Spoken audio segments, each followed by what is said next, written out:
పాల తాలికలు రెడీ. పాల తాలికల పాయసం పెసరపప్పుతో ఈ విధంగా మీరు కూడా చేసుకుని చాలా అంటే చాలా బాగా వస్తాయి.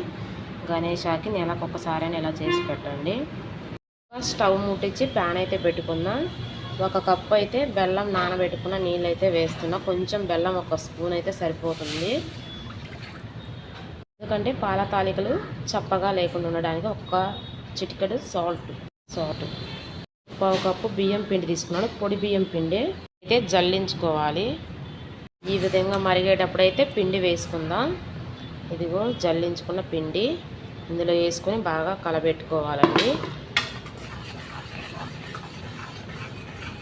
దీంట్లో సీక్రెట్ ఇంగ్రీడియంట్స్ ఏంటంటే ఇదిగో కొంచెం గోధుమ పిండి 1 స్పూన్ అంతా ఈ విధంగా అయితే కలుపుకోవాలి. 1 స్పూన్ గోధుమ పిండి వేసుకొని చాలా స్మూత్గా వస్తాయండి. ఇది మెత్తగా అయితే ఉండాలి. మెత్తగా కలుపుకోవాలి. దీన్ని బాగా కాలుతుంది. కొద్దిసేపు చల్లారినాక 3 కప్పులు అయితే వాటర్ పోసుకోవాలి. పాలు ఉంటే పాలైనా పోసుకోవచ్చు. 2.5 కప్పు వాటరు, 1/2 కప్పు అయితే పాలు. ఇగో పాలు 1/2 కప్పు బాగా మరగాలి. ఇదైతే బాగా మెత్తగా పిసుక్కొని పక్కనైతే పెట్టుకోవాలి. మీరు తడి బియ్యం పిండి తీసుకున్నారంటే గోధుమ పిండి అవసరం లేదండి. పొడి బియ్యం వేసుకుంటే మాత్రం 1 స్పూన్ అయితే వేసుకోండి. దీన్ని అయితే మెత్తగా కలుపుకోవాలి. గట్టిగా అయితే ఉండాలి, లేకపోతే ఇరిగిపోతాయి ఇవి. ఈ విధంగా అయితే కలుపుకొని చిన్నగా తీసుకొని తాలికలు అయితే చేసుకుందాము. సన్నగా అంత మీడియంగా అయితే చేసుకుందాం. సన్నగా కాదు, లావుగా కాదు. నేనైతే ఈ సైజులో చేసుకుంటున్నా. మీరు కూడా చేసుకోండి. చాలా బాగుంటాయి. అంత లావు ఉన్నా కూడా ఉడకవండి. మనం ఉడికినప్పుడు కొంచెం ఉబ్బుతాయి. చాలా బాగుంటాయి. ఈ సైజులో అయితే చేసుకోండి. అన్నీ అయితే ఈ విధంగా చేసుకొని పక్కన పెట్టుకుందాం. ఇదిగో మరొక ప్యాన్ అయితే పెట్టుకొని 1 కప్పు బెల్లం తీసుకున్నా. 1/2 కప్పు అయితే వాటర్ వేసుకొని మరిగించుకుంటున్నా. ఇది ముందే నానబెట్టి పెట్టుకున్నా. లేట్ అయిందని, నాకు త్వరగా అయిపోతుందని. ఇది పాకం అవసరం లేదు, బెల్లం కరిగితే చాలు అంతే. కరిగినాక పక్కనైతే పెట్టుకుందాం. ఈ విధంగా అయితే కరిగింది. తీసైతే పక్కన పెట్టుకుందాం. ఇందాక పాలు వాటర్ పోసుకున్నాం కదా, ఇవైతే పెట్టుకొని మరిగించుకుందాం. ఇక తాలికలు అయితే రెడీ అయినాయి. కొన్ని ఇలా చేసుకున్నాను, కొన్ని అయితే ఉండ్రాలు కూడా చేసుకున్నా. చిన్నవి అయితే మీ ఇష్టం, అన్నీ అలా అయినా చేసుకోవచ్చు. నేనైతే కొన్ని ఇలా చేశాను. చాలా బాగున్నాయి.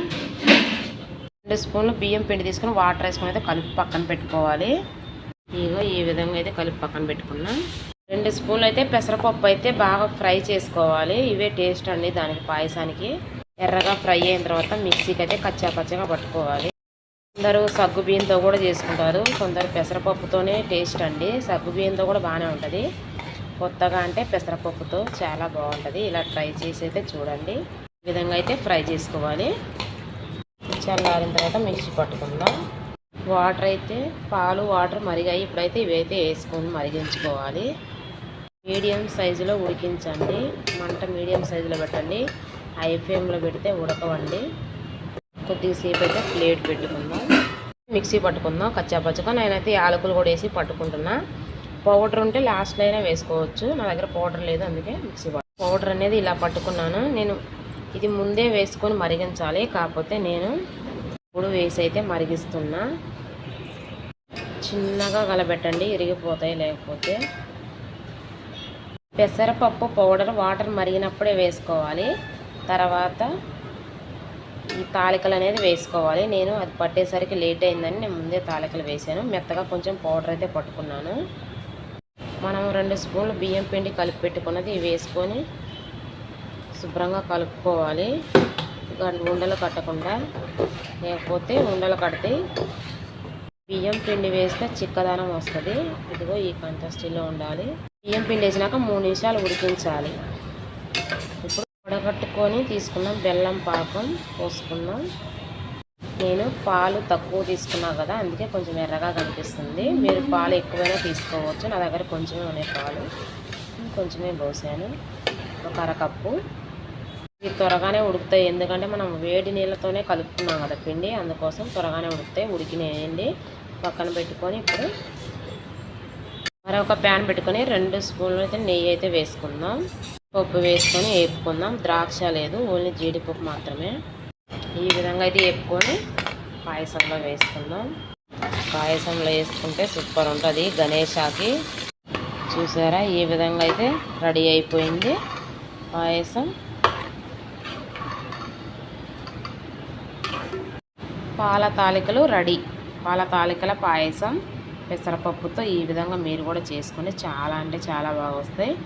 గణేశాకి నెలకు ఒకసారైనా ఇలా చేసి పెట్టండి.